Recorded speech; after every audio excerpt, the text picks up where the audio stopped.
just always like BC's play a lot, so I decided to go with Protoss. And then I just never looked back. Like the first game I played was some like PvP game on Desert Oasis, and then I don't know why I just stuck with it. I guess because Protoss is so OP or something, right? Well, are you enjoy? Is there any particular aspect of Protoss and StarCraft 2 that you're a big fan of, or? I don't know. I really like the Sentry. I like the micro mechanics of them. I like that you can have like really creative strategies. You have a lot of options. I feel like Protoss have the most control in most of the matchups right now. They dictate the paces of the game a lot, even in PvZ. I know PvT for sure they usually dictate the pace of the game, but PvZ, I don't know. I've never tried anything else, so can't really comment too much on how they compare to other races.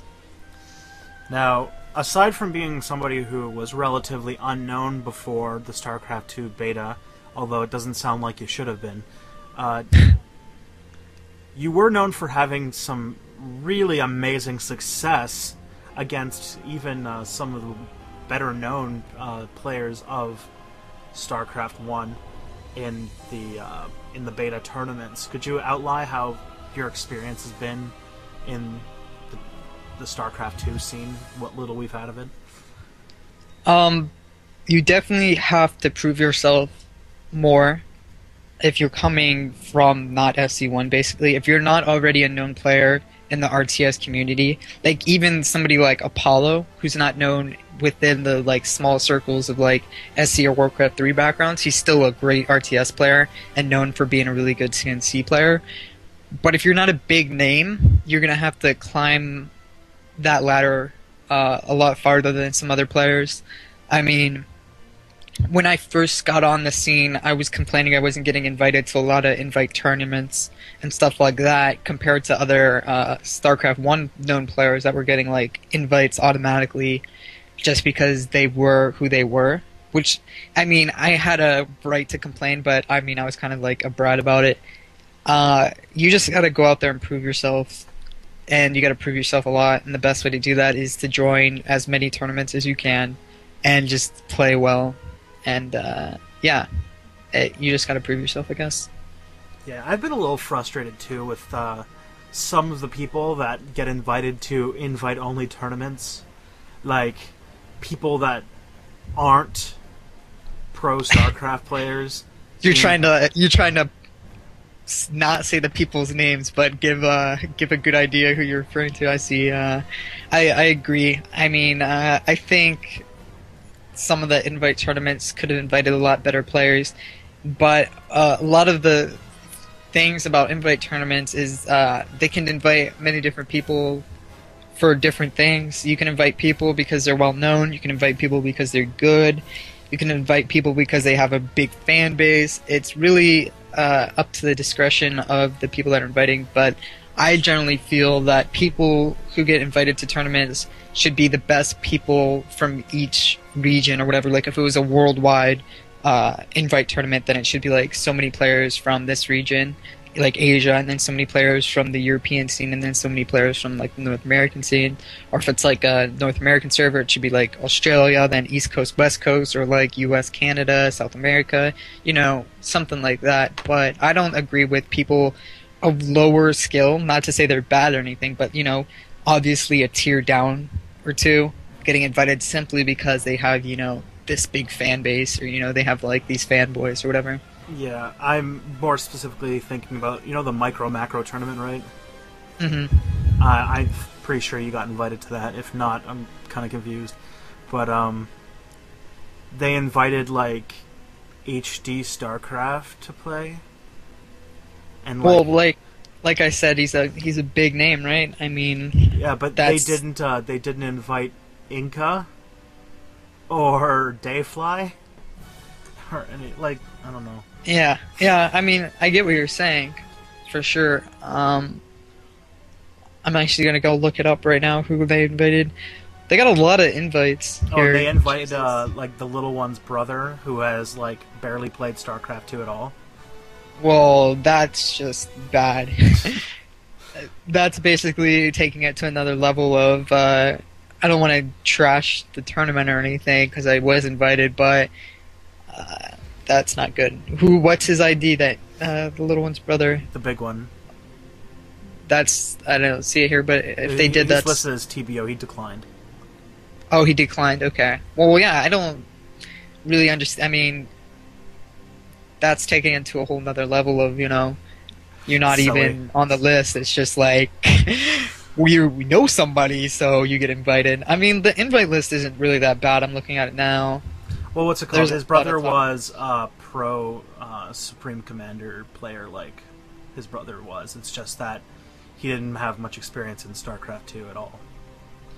Yeah, but I mean, at the beginning of the beta, when the invite tournaments were going on then, I don't even think I was playing for most of them, but it was simply based on previous accomplishments where I could see that kind of invite being legitimized because, you're not really sure who's good at SC2 at the point, but now that we've gotten this far into the beta, and the release is like semi-soon, there's a lot of people that have proven themselves where you should have like a decent pool of people to pick from who you want to invite. The thing is with invite in tournaments though, you're always going to have people that complain about, this person shouldn't have been invited, or, he should have been invited over this person, or, whatever, this and that. I mean, the good thing about it, the macro micro that I agree with is, sure, it's an invite tournament, but you got other ways that other people can get into it as well, right? Yeah, so maybe we'll see some new names actually rise to the top instead of just the same names showing up again and again and again.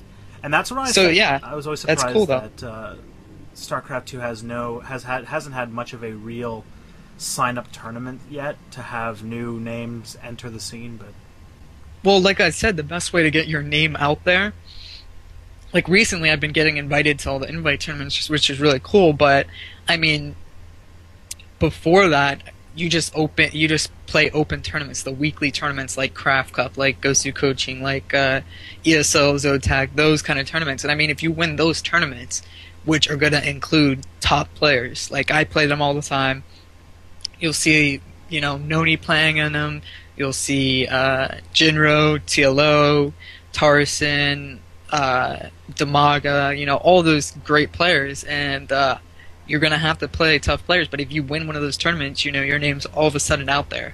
Yep. So I'm actually that's the best way. I'm guessing when the game actually goes live, there'll probably be a little bit more opportunities than there is already. So, well, yeah, for sure. StarCraft isn't going to get small. It's definitely going to be huge, in my opinion. It's definitely going to blow up, and there's going to be tons of tournaments. What? It's on airplanes, didn't you say? Yeah, exactly. Once you make it on airplanes, you've made it as a game. So would you say your beta experience was pretty good overall? Not just tournaments, but like overall, your fun time with it? Oh yeah, for sure. I mean, I didn't get bored of it. I wasn't playing, for a week and then I was like, oh, this sucks. I'm so bored. I'm just gonna go play something else. It was every day I could play it and be like, this is fun. This is something I haven't learned before. It's new. Oh, this guy did that strategy. What's the plus minus EV on this? And it's just, I think it has to do with it being really new. So for everybody, it's, it's constantly changing. Okay. And what do you plan for your the status of Huk when the game goes live in the future? I want to continue to dominate. I mean, what else would you want to do? I don't know. I want to do really good. I want to get better. That's basically it. I mean, as far as goals or anything, I don't know. I want to be the best player that I can be. I want to be the best player in the world. That's the #1 goal. Yeah, it's a standard question. Sometimes you get surprised. Like when I interviewed Orb, sorry. He said that he wanted to be a caster, and I was like, okay, that's cool. Yeah, well, a lot of people, they decide, after they played it a while that they would rather cast it, which is great too, because I mean, like I said, it's not going to get any smaller, it's only going to blow up, so I'm sure there's going to be a lot of opportunities for casters to get into it. And you definitely have to be a good player to be a good caster, in my opinion. Yeah, that's why I don't cast. Do you have any other side projects, things you're working on, like a website, a blog, I don't know, a DeviantArt page where you draw fan fictions? I don't know. Not really. I mean, the only site that I would like plug or something when I do an interview or something would be like my new team site, which is millennium.org, which is a really good French team. I think they do like CS and WoW. Now they're picking up SC2. Other than that, I mean, I got like a few different things, like people wanting me to do replays and casting on their website, and then like they give me a cut of the viewers or whatever, stuff like that, but nothing for sure right now, so yeah. What about VT? I thought you had some association with VT. I was in VT. I recently left it, like I guess a week or two ago. The news post went up and I joined Millennium. But I mean, I still hang out with all those guys, and they